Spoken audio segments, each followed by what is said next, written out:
The billion-dollar Batman franchise was held for ransom for nearly 10 years. All you care about is money.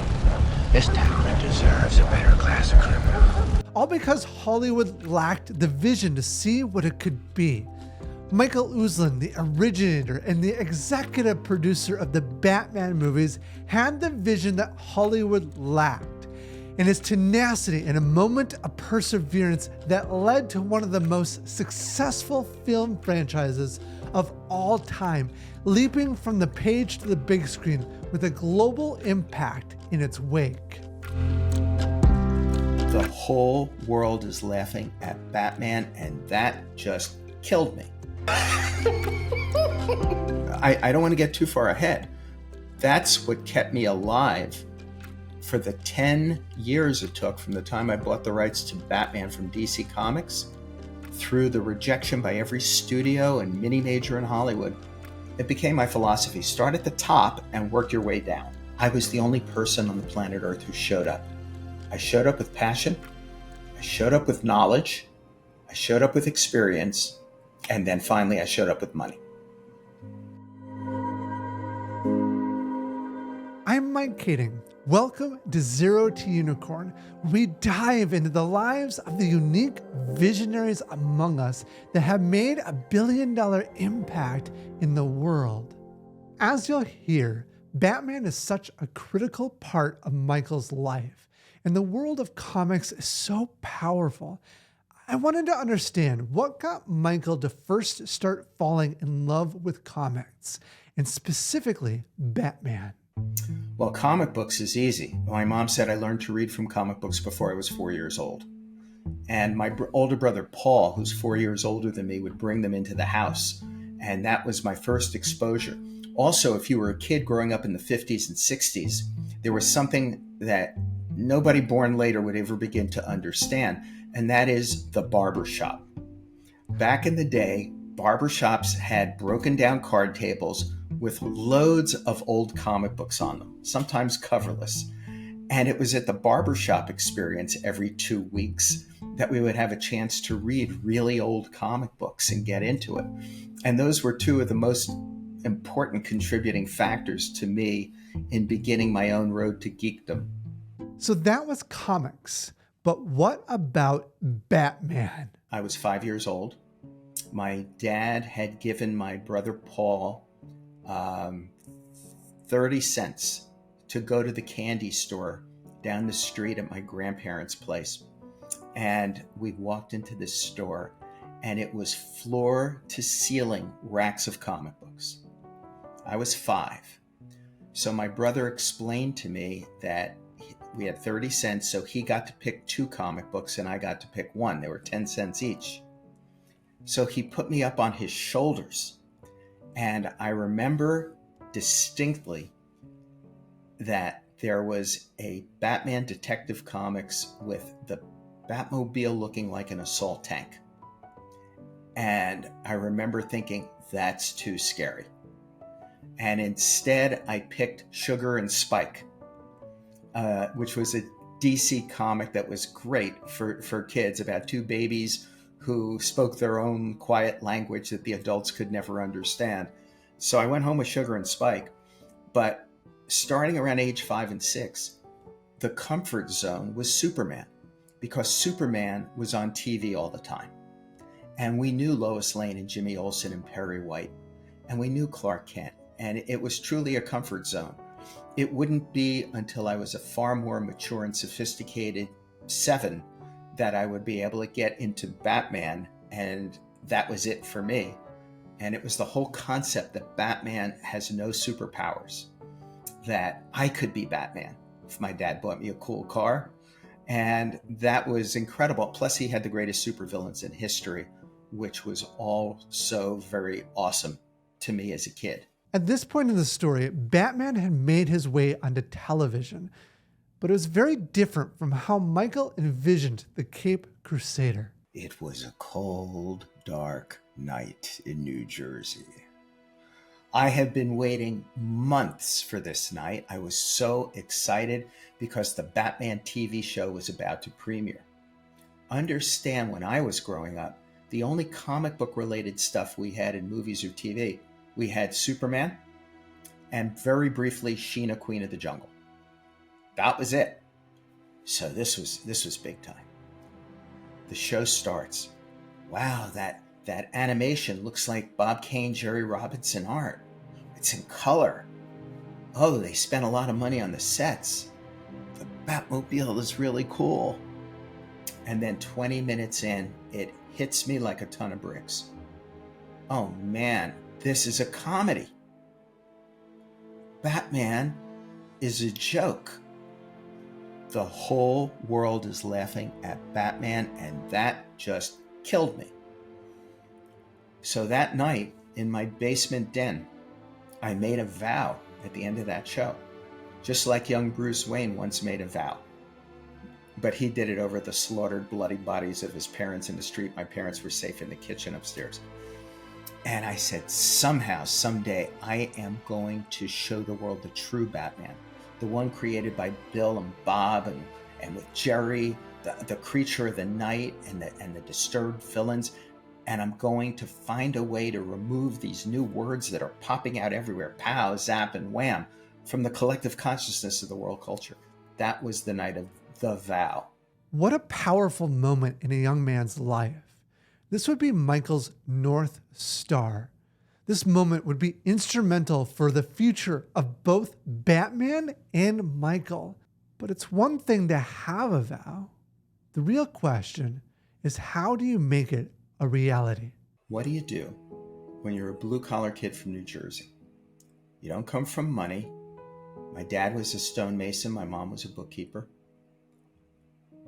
You are in love with comic books, movies, TV, animation.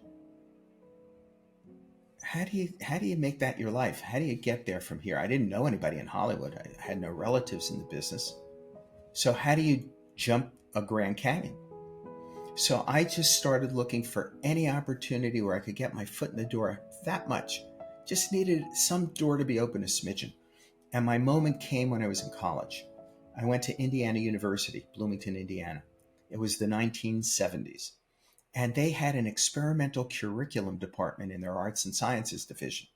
So if you had an idea for a college course that had never been taught, didn't matter if you were an undergrad or whoever, if you could get the backing of a department on campus and pitch it to the dean, and if the dean approved it, you could teach that course for 3 hours of credit on campus.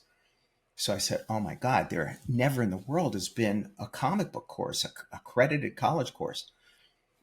So I went to the folklore department and I said to my professor, well, first of all, comic books are a legitimate American art form, but more importantly, our superheroes are our modern day mythology. The ancient gods of Greece, Rome, Egypt all still exist, only they wear spandex and capes. And he said, Michael, you're absolutely right. It's the same basic heroic stories. And it doesn't matter if we call them King Arthur and the Knights of the Round Table, or if we call them the Avengers. It's the same thing. I'll back you.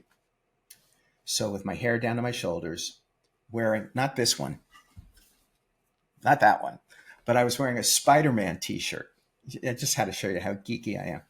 I was wearing a Spider-Man t-shirt and a bunch of comic books under my arm. And I walk into this conference room.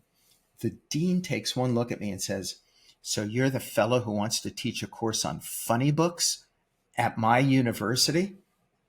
Okay, I knew I was in deep trouble. I then launched into the first pitch of my career. He let me speak 2 minutes and cut me off. He said, stop, Mr. Uslan, really? Come on. He said, I read comic books when I was a little boy. I read every issue of Superman I could get my hands on, but all comic books are cheap entertainment for little children. Nothing more, nothing less. I reject your theory. So this became a life-changing moment for me, because rather than just bow my head and pick up my funny books and walk out, I figured I had nothing to lose, and I stood my ground and I said, Dean, may I just ask you 2 questions? He said, ask me anything you want. I said, are you familiar with the story of Moses? He said, yeah, so? I said, so very, very briefly, could you just summarize the story of Moses for me? So he sat back, he goes, I don't know what game you're playing here, but yeah, I'll play this with you. The Hebrew people were being persecuted. Their firstborn were being slain. Hebrew couple placed their infant son in a little wicker basket, send him down the river Nile, where he's discovered by an Egyptian family who raised him as their own son.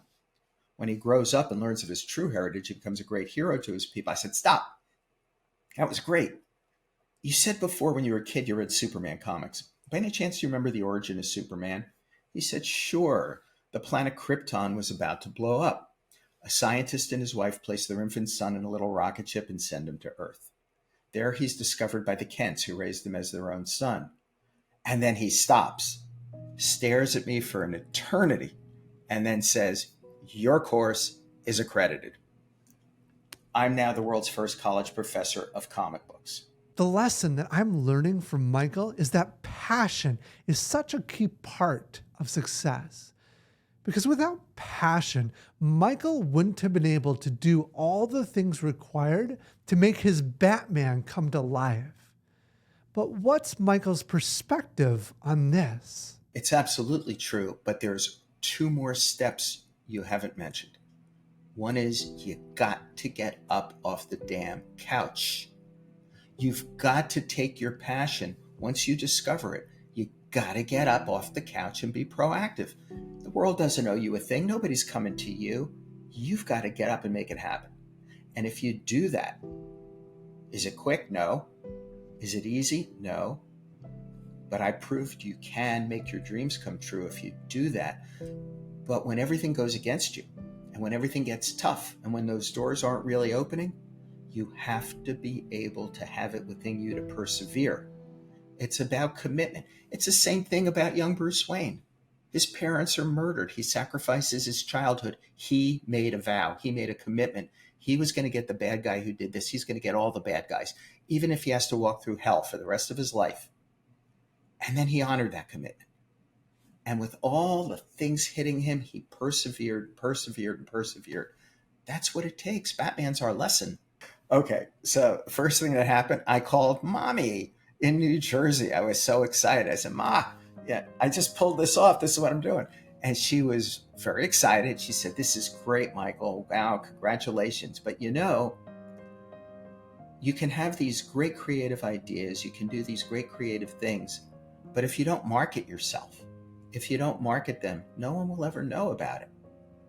I said, Ma, I'm 19 and a half. I'm in Bloomington, Indiana. I have no money. How am I supposed to do that? She said, you're a smart boy. You'll think of something. So I did. Once again, figuring I have nothing to lose, I picked up the telephone. I called United Press International, which back then was as big a news syndicate as the Associated Press is today. I asked to speak to a reporter. The guy gets on the phone, and I proceed to scream at this man. What is wrong with you? You're not doing your job. You're supposed to be the watchdogs of our society. He goes, calm down, sir. What are you talking about? What am I talking about? Are you kidding me? I just heard there's a course on comic books being taught at Indiana University. Are you telling me, as a taxpayer in the state of Indiana, they're using my money to teach our children comic books? This is outrageous. This must be some communist plot to subvert the youth of America. And I slammed down the phone. It took this guy 3 days to find out if there really was such a course. He showed up at my door with a photographer. This big article was done with pictures. It was picked up by virtually every newspaper in North America, a bunch in Europe.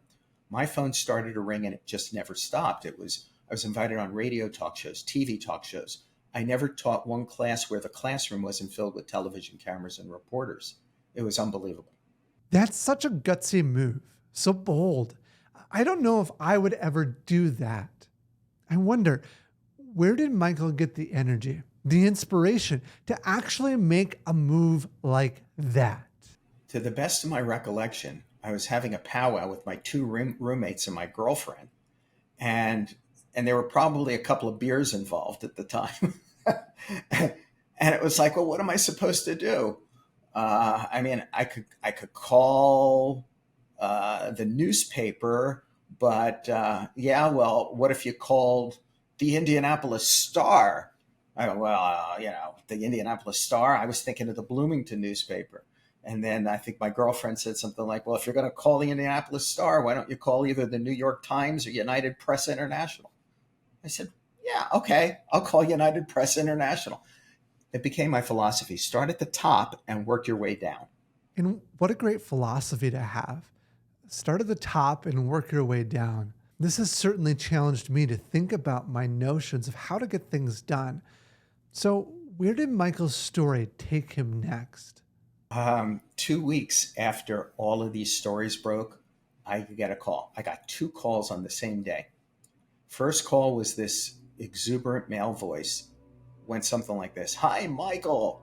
This is Stan Lee from Marvel Comics in New York City. Oh my God. He said, Mike, everywhere I look, I'm seeing you on TV. I'm reading about you in newspapers. What you're doing is great for the entire comic book industry. How can I help you? On that moment, Stan Lee transformed from being my idol into my mentor, ultimately into my friend. Then we worked together creatively. Then my son David and I were 2 of the producers of his memorial at Grauman's Chinese Theater.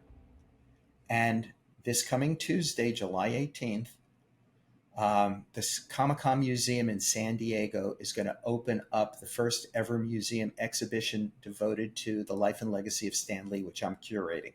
It's called Excelsior, the life and legacy of Stan Lee.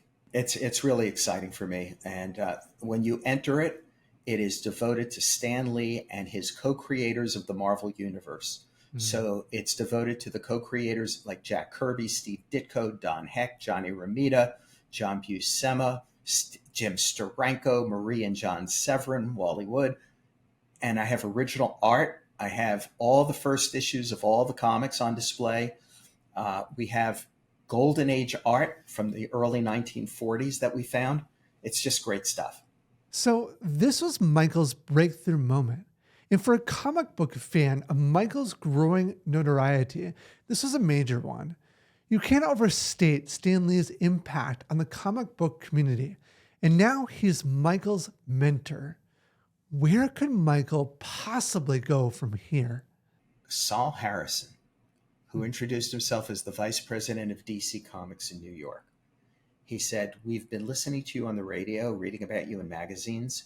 You are a very innovative young man, and we would like to fly you to New York City and discuss ways we might be able to work together. Comic book geek dream come true. They Amazing. Fly me to New York and they offer me a job. I'm going to work summers at DC Comics, but when I go back to school in Indiana, they're going to put me on retainer. And that was amazing. So I'm there. I'm working with Julie Schwartz, Murray Boltinoff, Denny O'Neil, Joe Kubert, Carmine Infantino, Bill Gaines, Saul Harrison, Jack Adler. I don't know if everybody knows all these names, but I was part of the first young group of fans that they were breaking into the industry to eventually run DC or learn how to do it all. And it was Paul Levitz, Bob Rozakis, Jack Harris.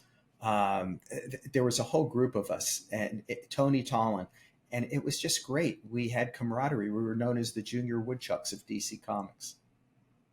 With Stan Lee and the DC creatives as mentors, I was curious to know how this impacted Michael's work. Did it elevate him closer to his goal of realizing the true Batman? Well, with Stan in particular, he made me believe in myself. I mean, this was a guy who I just idolized. And he saw things in me. He brought me in as soon as he went over and started Marvel Animation with Margaret Lesh, brought me in. They said, we're going to be doing a syndicated TV series called Marvel Universe. We're going to go with 2 Marvel properties, RoboCop in animation, and we're looking for 1 original creation. What do you got? And I came up with something, and we used that in the launch. Unfortunately, as happens in the world of TV and movies, the project doesn't ultimately come to fruition. But it was the beginning of a process of working creatively with Stan. So by the year 2000, I said to him at one lunch, what would you say if I brought you over to your chief competitor, DC Comics, and you recreated Superman, Batman, Wonder Woman, and their superheroes the way you would have done them at Marvel? And Stan said, I think you're crazy. They would never go for it. He goes, that's like GM inviting Henry Ford over to invent a Chevrolet. He said, they'll never go for that. But Paul Levitz, my fellow woodchuck, was now president of DC. And I went to Paul, and Paul said, my God, I can't think of anything that would be more fun. And so for over a year, Stan and I worked at DC with Stan, teaming Stan up with the most legendary artists, hot young breaking art talent. And it was an incredible run, all edited by genius editor Mike Carlin. We had a blast. In order to produce the Batman movies, Michael would have to make sure he gained the movie rights to the Batman series. That couldn't be an easy feat. So how does someone come to own those rights at such a young age? I had been working at DC, and I had been mentored in by Saul Harrison, and I was his right-hand guy. He was training me, working with me. I would listen to his stories on the history of Hollywood. I would go to lunch with him and his cronies and just listen and absorb everything. Saul knew how much I loved this stuff.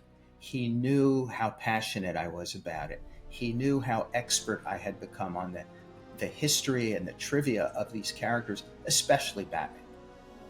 So I said to Saul one day, what I really want to do, my goal in life this was after my original goal, which was to write Batman comic books, which I did. Julie Schwartz gave me the shot to do that, and Bob Rozakis and I wrote Detective Comics for a bit. But that was my 8-year-old dream come true. Now I wanted to go back to that night from January 1966 and honor that vow. So I said, Saul, I want to buy the rights to Batman and make dark and serious Batman movies. He looked like the poster from Home Alone. I was like, Michael, you're crazy. Don't do this. He goes, I don't want to see you lose all your money.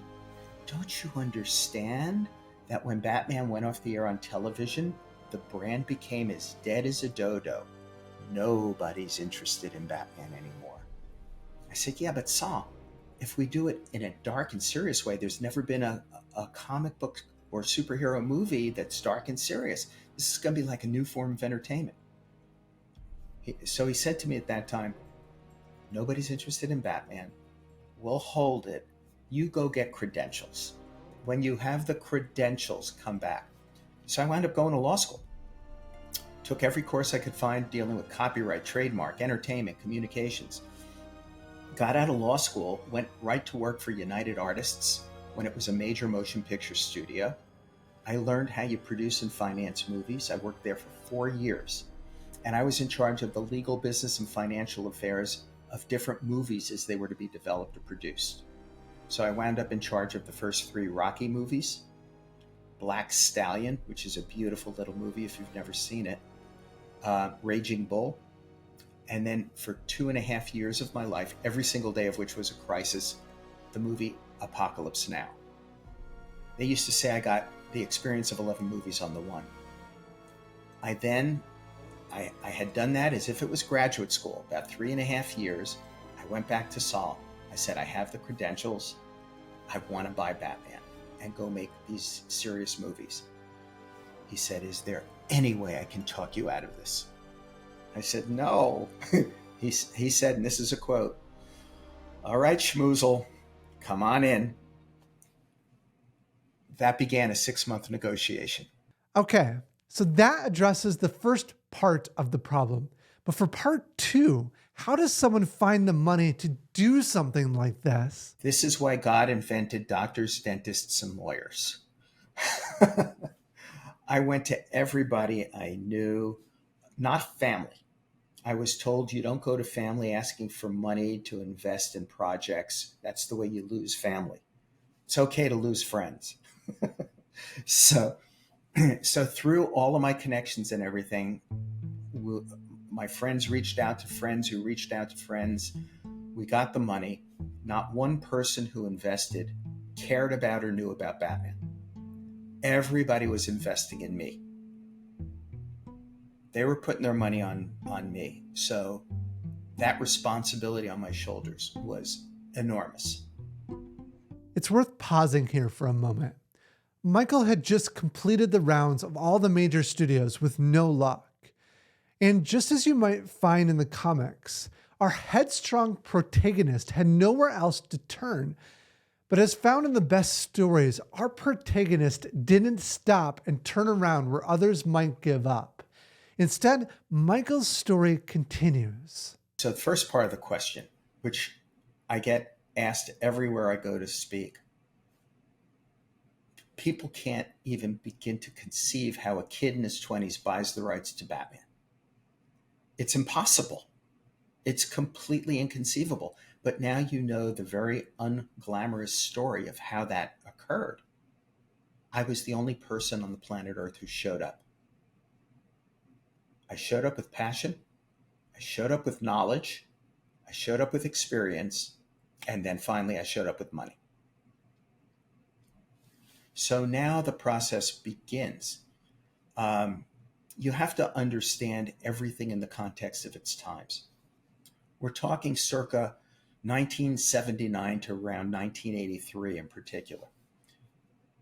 The people who were at the executive level of the movie industry, including agents as well as studio execs, they were adults during the Frederick Wortham seduction of the innocent 1950s attacks on comic books, when Dr. Wortham accused comics of being the cause of the post-World War II rise of juvenile delinquency in America. So that generation looked down their nose at comic books. They had no respect for comic books or their creators. And that's what I had to deal with. So when I go in to pitch Batman, I kept getting the same response. Kid, you're crazy. You can't do serious comic book movies. You can't do dark superheroes. You can't make a movie out of an old TV series. Nobody's ever done that before. And it was rejection after rejection, to the point was like they were saying, this is like the worst idea I've ever heard. What are you doing here? And then it came down to that last studio that you were alluding to before. And this was down the road a piece already. Ben and I go in to pitch to this dapper, silver-haired exec. He and Ben knew each other since the 1940s. And I'm pitching my heart out for my serious Batman. And when I get done, he's shaking his head, tisk, tisk. He goes, Michael, you're out of your mind. Batman will never be successful as a movie because our movie, Annie, isn't doing well. So I said, well, wait a minute. Are you talking about the little redheaded girl from Broadway who sings the song Tomorrow? He said, yeah. I said, well, what does that have to do with Batman? And it was like, come on, Michael. They're both out of the funny pages. It was like I was in front of the dean again when I was pitching my course. So he finally turns to Ben and says, look, Ben, you and I go back a long way. If you boys really want to make a Batman movie, I will consider it, but it's got to be that funny, pot-bellied, pow-zap wham guy from TV, because that's the only Batman that audiences will know and love. And I said, no. And with that, he rolls his chair over, gets down face to face and goes, son, better to have a movie made than no movie at all. And I said, no. That was the end of the meeting.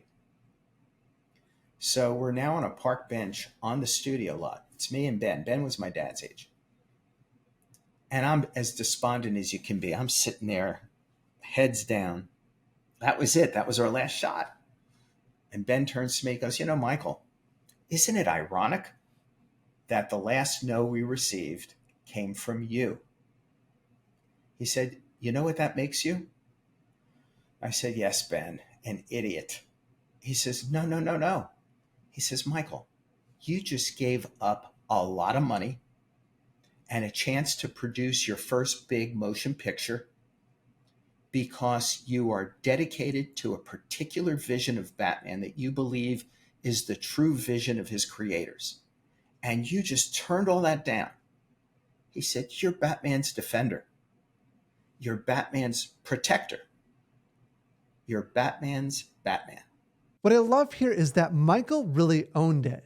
He knew what he wanted to accomplish, he knew the vision, and he held to it even though times would get tough, painful even. It took longer, but it was ultimately more successful as a result. Bottom line is, I never got into this for the money. I got into this for the passion and to do right by Batman. So Ben said, come on now. There's other places we can go besides studios. There's foreign sources of money. There's independent distribution. Let's redouble our efforts now. And we jumped off that bench into movie history. What comes next is the struggle. This would become a 10-year-long battle between the forces of truth and justice to bring Batman to life on the big screen. But just what is it like in that wilderness? It was a human endurance contest. Imagine 10 years of rejection, 10 years of development hell where nothing's happening, or you take one step forward, then you take two or three back. This director's in, that director's out. That director's in, this director's out. It was a nightmare. Completely different. And I have to worry because I quit my job at United Artists, which was very secure. I had a weekly paycheck. I had medical and dental plan. I had a bonus. And I gave it all up when my wife was 9.1 months pregnant with our first child. And we were building our first home. And I gave up the entire security net only because she said, go for it. She said, I think with Batman in your pocket, you probably have a 51% chance of making it out there in Hollywood. Try now. Better now than a year from now when I have a baby and a mortgage. As it was, 10 years of not knowing where your next dollar is going to come from, of trying to figure out how you're going to pay next week's bills, never mind next month's bills. 10 years of people telling you suck, your idea stinks. Let me tell you, it tests your mettle as a human being. You have to look deep inside yourself and say, okay, wait a minute. Is everybody else right? And I'm just being stubborn? Or do I truly, truly believe in this? And do I truly, truly believe in myself? And I kept coming up with the latter answer. Tim came in, I think through Roger Birnbaum, who was one of the greatest executives in the history of the film industry. And I think he also brought in Sam Hamm. My memory's getting fuzzy, but I think so. So I get the call.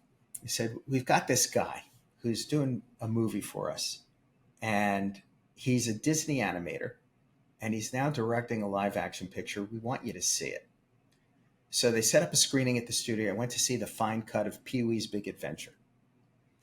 And I walked out of there and said, I have never seen a more creative combination of art direction and direction in my life. I would love to meet this guy. So they set up 3 lunches for me and Tim. My job was to, A, indoctrinate him into the world of Batman. I was surprised to learn he was not a comic book guy. I assumed he would have been. So I had to do that. But B, more important, I had to keep him away from the silly, crazy stuff. So I gave him as the source material from my collection, either the originals or reprints, Detective Comics 27 through 38, The Origin of Batman, first Robin story, Batman #1, first appearance of Joker and Catwoman. I gave him the Denny O'Neil, Irv Novick, Neil Adams Batman run of the 70s. I gave him the Steve Englehart, Marshall Rogers short run at around that time. And that's what I gave him. He never saw Merman Batman, Robot Batman, Genie Batman, Rainbow Batman. Never saw any of it. And by the end of the 3rd lunch, I said, okay, this is the guy. This is him. Okay, let's pause again. I think people in today's culture think that success or your next big break should come easily. Or at very least, it should come after 3 to 6 months of hard work. But that's not the reality. It took Michael 10 years to get to the point where things actually started to change and come together. That's what separates the hustlers from the true visionaries. Not only the passion, but the dedication to see your vision succeed, no matter how long it takes. But what was that tipping point? What brought it all together? Well, Warner Brothers was already in with Tim. And so he had done Pee-wee's Big Adventure for them, and now Beetlejuice was up next. So they loved him, and they just wanted my input on it and to meet him and let them know what I thought. So that was incredible. The breakthrough, the utter breakthrough that changed Hollywood forever, that changed the world culture's perception of comic books and superheroes and supervillains, came from the genius of Tim Burton. And the conversation was when Tim said, if we're going to do the first ever dark and serious comic book superhero movie and not get unintentional laughs from the audience, this movie cannot be about Batman. I would describe this as the most apoplectic moment of my life. I mean, imagine that instant, hearing that. And I'm already like 7.5 years into this thing. But then he said, this movie must be about Bruce Wayne. We have to show a Bruce Wayne so driven, so obsessed to the point of being psychotic that audiences around the world who have never read a comic book will say, oh yeah, that's a guy who would get dressed up like a bat. That's a guy who would go out and fight a guy who looks like the Joker. And my God, he was absolutely right. And he had a corollary to the big idea. The corollary was, from the opening frames of this movie, Gotham City must be the third most important character in the piece. Because we have to get audiences to suspend their disbelief, believe in Gotham City. And then they can believe a guy dressed up as a bat fighting a guy like the Joker. Now, when I talk about how that changed Hollywood and the comic book industry, think about this one.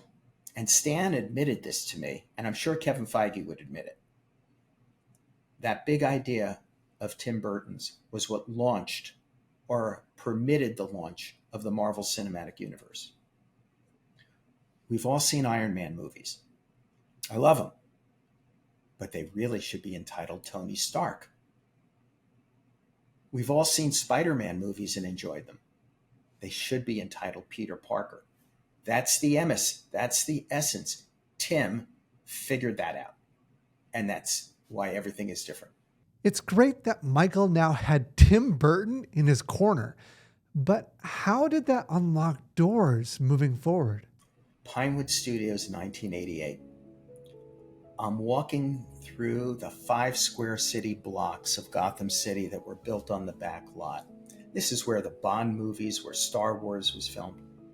And Ben was walking with me. Now, Ben is a legend in the movie business.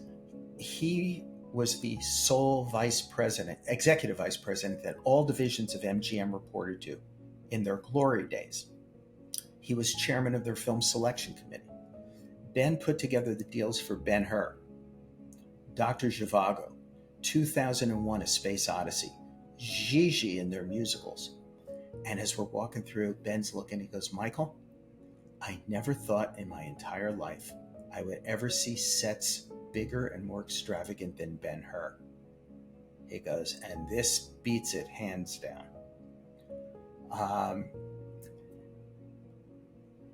I had my kids there. David was 8, Sarah was 4. And Andy Smith was one of the key drivers of the Batmobile. And he helped Anton in the design work. Anton was a dear, dear friend of mine. We went to the Oscars with him and his fiance that following year when he won for Best Production Design. And as he left the stage, went through the press room, he came out, he hands the Oscar to my wife and says, "This is too heavy. I'm not carrying this thing around." And my wife, like it was our baby, the entire night was cradling it. I mean, we're talking geniuses. And I don't use the word lightly. Sam Hamm's script came in, there was like a line describing Gotham City to the effect, Gotham City is if hell has erupted from under the earth. And Anton said, he asked Tim, "Well, I don't know what that means." And Tim said, "Well, I think it means New York City had there never been any planning and zoning." And Anton said, "I get that." And he went off, studied conflicting styles of architecture, and came back with the drawings of the Gotham City and the Batmobile and everything. I contend to this very day, to this coming opening weekend, every single genre movie since then has been influenced by the vision of Tim Burton, by the design work of Anton Furst, and by the musical notes of Danny Elfman. I think you can still hear them resonating. This is so powerful. Just with a little change of perspective, you can make a meaningful impact. Of course, what I really wanted to dive deeper into was Michael's experience during filmmaking. So, two quick favorite stories. My daughter, who was 4, had a head full of curls. She looked like Shirley Temple. And the 4 of us were up on top of the rooftop, which was actually built inside the studio, for the "I'm Batman" scene. I'm Batman. One of the most iconic scenes, I think, in movie history, as it turned out. And as Michael is filming that, and then he throws the guy down and then jumps off the roof, Sarah is like literally under his right elbow.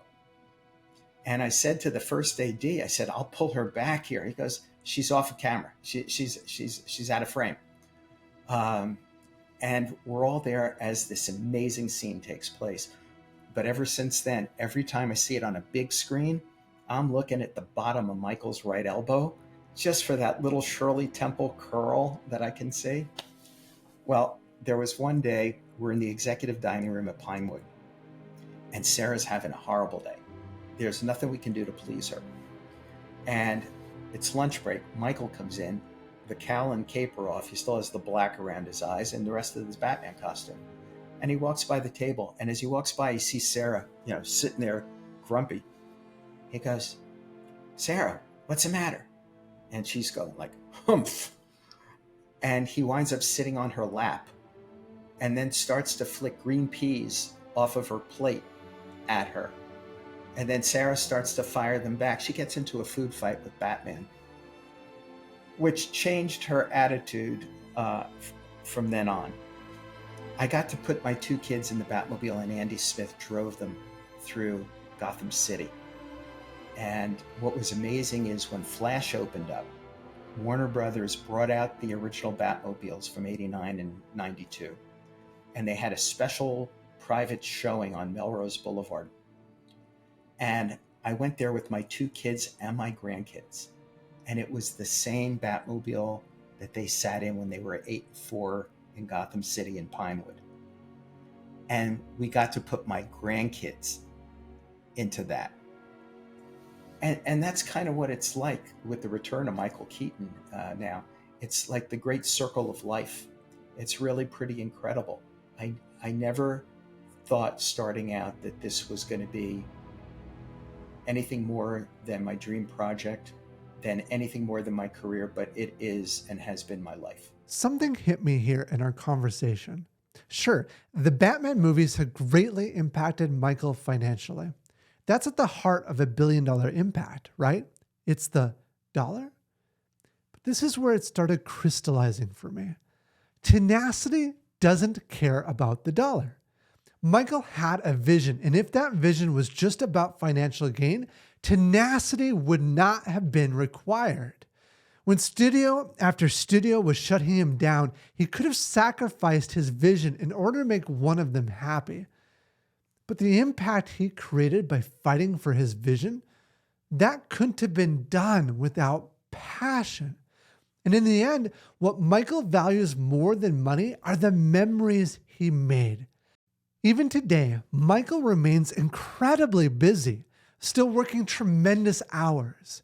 It makes me wonder, after making such a significant impact on the world stage, why doesn't someone like Michael just take a break and relax? So let's go back to passion.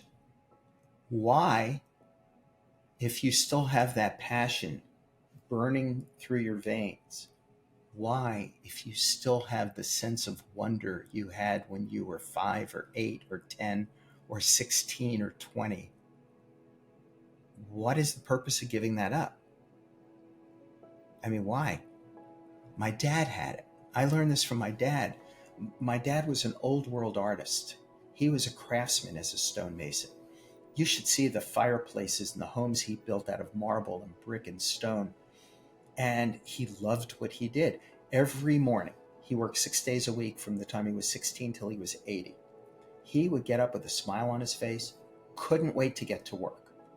And when you grow up with someone like that in your house, how could you not want that for yourself? How could you not want to wake up on a rainy Monday morning and say, I can't wait to get to work? That's a gift. And what I learned from my dad is you got to get out and find your own bricks and stones. As you can imagine, Batman's story isn't over. I'll let Michael share what the future holds for the franchise. It's play. I'm happy to tell you that it's with the Niederlander Organization of New York. And they are at the forefront with the Schuberts of everything Broadway. They own half the theaters in Broadway. They own theaters all around the country and foreign places. It's based on my memoir, The Boy Who Loved Batman, and it's volume 2, Batman's Batman. As Stan Lee would say, get in the plug, Michael, both of which are available at Amazon.com and BarnesandNoble.com. I also narrated the Audible book versions of each one, which was great for me because my idol was Gene Shepard growing up. And where Gene Shepard got to write and then narrate his movie, A Christmas Story, I was now able to narrate my stories, and that was kind of fun for me. So the Broadway play is based on those memoirs, and it talks about what we've talked about today, what it's like growing up a comic book geek, what it's like feeling alienation and finding your community, what it's like having a dream, having a quest, and then taking 10 years with everyone putting you down in the process and challenging you, and what it's like and why it's so important that you appreciate the journey. Because as I've learned, it's more about the journey through life than it is about reaching the mountaintop. And it's very uplifting. It's funny. It's emotional. Man, my parents are going to be on the Broadway stage. I mean, I'm going to see my parents again up there in my story. I mean, it's really an incredible thing, and it's moving ahead very quickly. Upcoming, we have Joker Folie à Deux coming October of 2024 by the genius Todd Phillips, starring Joaquin Phoenix and Lady Gaga. And all I can say about that is Batman 1989 revolutionized what a comic book movie could be. Christopher Nolan's Dark Knight trilogy revolutionized what a comic book movie could be. The Joker revolutionized what a comic book movie can be. And this next one will once again revolutionize what a comic book movie can be. I asked Michael, as he looks back upon his life, especially through the lens of passion and drive, what are the most important lessons he learned that might lead others to make a similar impact? I get a call from a colonel at West Point, and he said the cadets every year have a Cadets' Choice Award, and it's for the person or character who best exemplifies the code of honor of West Point. And this year they voted The Dark Knight. They said, would you come and accept the award and speak to 4,500 cadets? I said, absolutely, I would love to. So we get to West Point. It's magnificent. And they said it's going to happen at lunchtime. So they take us into this eating hall. It's all stone, vaulted ceilings, flags. The Vikings could have built it, or I could have been on the set of Harry Potter. They take me up to a stone balcony overlooking a V of 4,500 cadets standing at attention at their tables. And I turn to the guy as he's ready to hand me the award and do the bit. I said, how long would you like me to speak? I said I could do 30 minutes, 45 minutes. He goes, oh, no. He goes, our lunchtime here is only 15 minutes. I said, you want me to speak for 15 minutes? He says, well, no, only for like 3 minutes. And then it's, here's the award, clap, clap, clap, clap, clap. Here's the microphone. And it went like this. Cadets of West Point. When Bruce Wayne was a boy, he saw his parents murdered before his eyes on a bloody concrete altar in Gotham City. At that moment, he sacrificed his childhood and made a vow that he would get the guy who did this, get all the bad guys, even if he had to walk through hell for the rest of his life in order to do it. In doing that, in honoring that commitment, in persevering, he became an urban warrior. He became a legend. He became the Dark Knight. I said, Cadets of West Point, you are Batman. And with that, the place went crazy. I mean, crazy. And it went on for like 3 minutes. I still get the chills talking about it, thinking about it. About a week later, I'm at my office. I get a letter in the mail. I don't know who it's from. And it went something like this. Dear Mr. Uslan, you don't know me. I'm the mother of one of the cadets you spoke to last week at West Point. Our sons and daughters next month will all be going to Afghanistan or Iraq or Iran. And this is serious business for our families. I'm not sure you're aware of what you did last week, but our kids are walking around campus, high-fiving each other, bouncing off each other's chests going, I am Batman. You are Batman. She said, in years to come, when they encounter each other again on some foreign battlefield, this will be the calling card that you will have given them. And I can't thank you enough for that. Michael is truly a visionary. He changed this field for the last 3 decades with the tenacity, energy, and the drive to make his vision a reality where others couldn't even fathom it. Michael was the difference, and even today, he's still working incredibly hard, revolutionizing the way movies are made. Thanks for listening.